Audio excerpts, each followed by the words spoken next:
Hello hello સાંભળો. ખ્યાલ આવી ગયો ને? હા કાકીનો છે. શું થયું? કઈ નહીં, આ બોલ.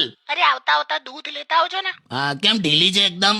આ જો ને યાર, કપડા અંદર સુકાવવા પડે છે, ઘરનું બધું કામ બાકી છે, કચરા પોતું. હું શું કહું છું, હા સાવણીને પાણીમાં પલાળી કચરો કાઢો તો કચરા પોતું એક સાથે ના થઈ જાય?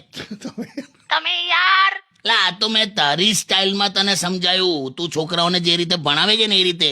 શું ભણાયું એવું મેં?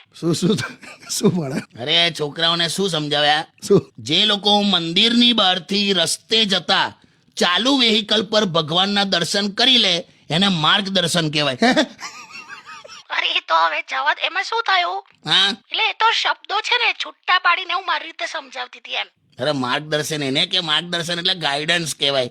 હા પણ હવે છોકરાઓને કોઈ વિરોધ નથી ને? તો ના જો ને, એમને ક્યાં ખબર છે કશું. સારું હવે. એટલે આ તારા લોજિક પ્રમાણે તો શર્ટ ઉપર ચ પડે તો એને ટી શર્ટ કહેવાય એમ ને?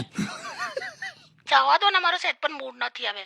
તમે દૂધ લેતા આવજો. સારું ચાલ, મૂડમાં તું એકદમ સરસ મૂડમાં આવી જા. ચાલ આવી હારી નથી લાગતી, આના આરામ કર, ના થતું હોય તો.